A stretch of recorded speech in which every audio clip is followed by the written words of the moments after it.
Hello guys, आप सभी का फिर से स्वागत है मेरे चैनल एजेडी इजी सोल्यूशन में। प्रीवियस वीडियो में हमने देखा कि जो आपका टू पोर्ट नेटवर्क है वो क्या होता है और पोर्ट्स का मतलब क्या होता है। उसमें हमने डिफाइन किया था कि हमारा जो आपके पास 4 वेरिएबल्स क्वांटिटी होती हैं, जैसे कि V1, V2, I1 और I2, उनके बेसिस पे आपके जो नेटवर्क था उनको कैटेगराइज किया गया था। तो उसके हिसाब से जो हमारा सबसे पहला जो हमारा नेटवर्क है उसका जो सबसे पहला पैरामीटर है हमारा वो है जेड पैरामीटर। तो जेड पैरामीटर को आप इम्पीडेंस पैरामीटर भी बोलते हो और ओपन सर्किट पैरामीटर भी बोलते हो। तो इनके बारे में हम लोग पढ़ेंगे कि इनको ओपन सर्किट पैरामीटर हम क्यों बोलते हैं और इम्पीडेंस हम इसको क्यों बोलते हैं। देखो, इसके अंदर आपके क्या होते हैं, 4 वेरिएबल्स होते हैं। First is V1, V2, I1 and I2। Z parameter के अंदर जो आपके V1 और V2 है वो आपके डिपेंडेंट वेरिएबल है और I1 और I2 जो है वो आपके इंडिपेंडेंट वेरिएबल है। Independent variable.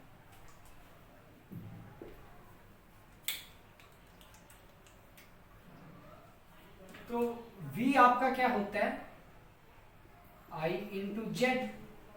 तो जब भी हम लोग इसके एक मैट्रिक्स फॉर्म में लिखते हैं, कभी भी आपका जो डिपेंडेंट वेरिएबल है, देखो आपका जो डिपेंडेंट वेरिएबल होता है वो फंक्शन होता है आपका इंडिपेंडेंट का, जो भी है आपके पास I1 I2 like this V1, ऐसे ही आपका V2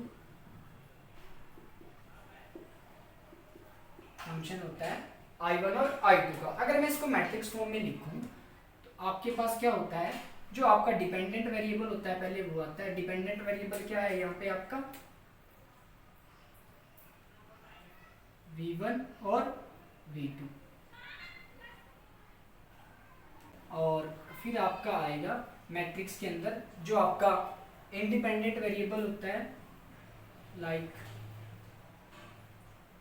I1 या I2, और ये आपका हो जाएगा 4 पैरामीटर होते हैं, Z11, Z12, Z21 या Z22।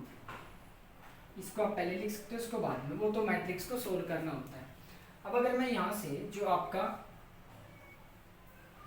V1 है, अगर मैं उसको निकालूं तो V1 आपके पास क्या आएगा, Z11 I1 प्लस ये इसके साथ मल्टीप्लाई होके Z12 I2।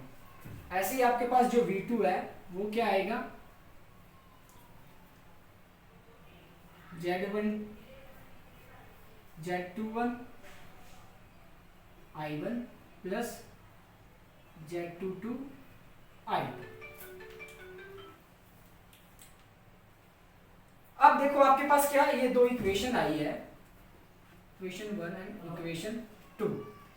अब देखो आपके पास ये दो जर्नल इक्वेशन आई है।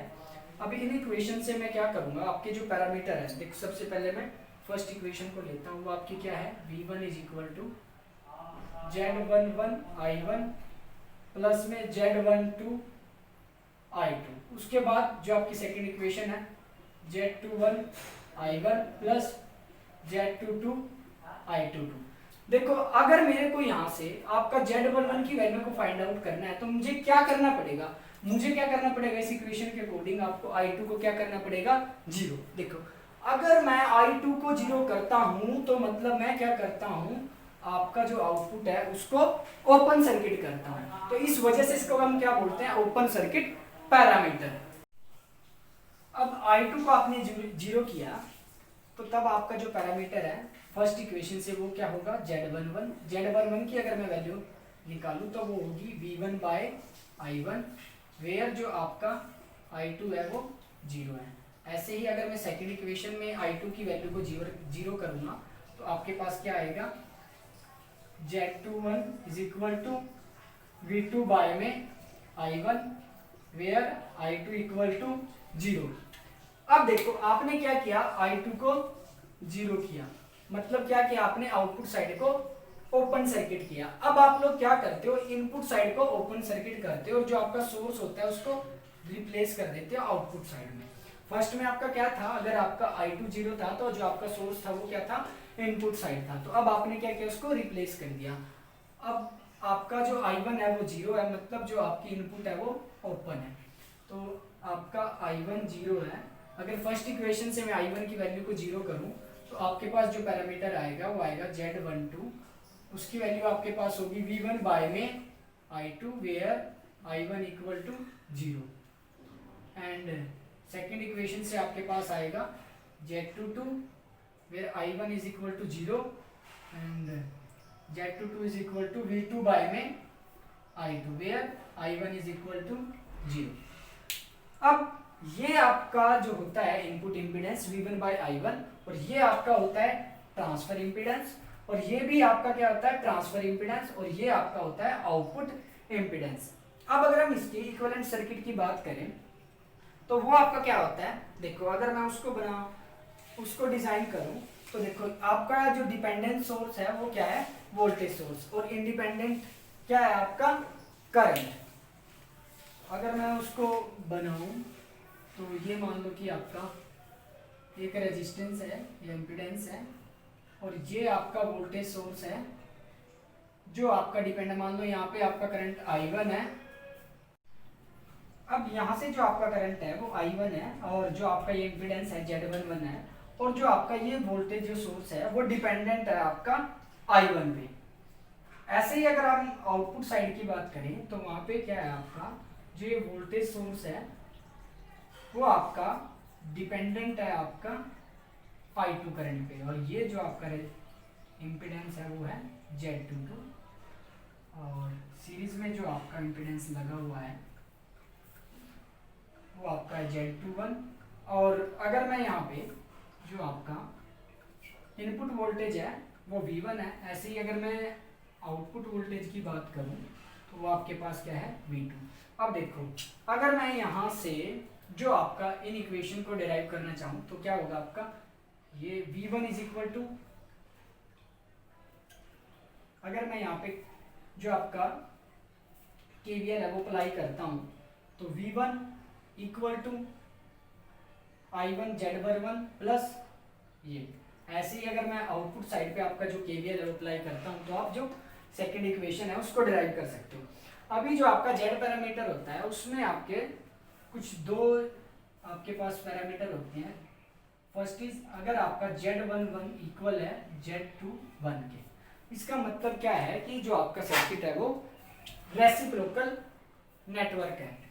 जो आपका नेटवर्क आप यूज कर रहे हो या जिसका आप Z पैरामीटर निकाल रहे हो आपका नेटवर्क क्या है, रेसिप्रोकल। रेसिप्रोकल का मतलब क्या होता है, मान लो कि आपने क्या है इनपुट साइड को एक्साइट किया और आपने क्या है आउटपुट साइड के पैरामीटर को नोट किया, फिर आपने क्या किया कि आपने आउटपुट साइड को एक्साइट किया और इनपुट साइड के जो पैरामीटर है उनको नोट किया, तो उनका जो रेशियो है वो आपके पास इक्वल आना चाहिए। अगर आपका जो नेटवर्क है इस तरह की प्रॉपर्टी को फॉलो करता है और ये आपका रेशियो इक्वल आए तो आपका वो नेटवर्क होगा रेसिप्रोकल नेटवर्क। अदरवाइज ये इक्वल नहीं होंगे, Z12 इक्वल टू Z21 नहीं होगा तो आपका जो नेटवर्क होगा वो होगा नॉन रेसिप्रोकल। अब दूसरा जो आपका पैरामीटर होता है, अगर आपका Z11 इक्वल टू है Z22 की, इसमें क्या है अगर आपका V1 by I1 is equal to V2 by में I2, मतलब क्या है अगर आपका इनपुट इम्पीडेंस इक्वल है आउटपुट इम्पीडेंस के तो जो आपका नेटवर्क है वो क्या है, सिमेट्रिकल नेटवर्क है। Symmetrical network. अगर आपका इनपुट इम्पीडेंस है वो आउटपुट इम्पीडेंस के इक्वल नहीं है या आपका Z11 is not equal to Z22 तो जो आपका नेटवर्क है वो नॉन सिमेट्रिकल है। तो ये आपका जो Z पैरामीटर था उसके सभी पैरामीटर थे। अभी जो नेक्स्ट वीडियो होगा उसमें हम लोग क्वेश्चंस पे इन सभी पैरामीटर को अप्लाई करेंगे और देखेंगे कि जो आपके Z पैरामीटर है किसी क्वेश्चन में कैसे कैलकुलेट करते हैं। Thank you.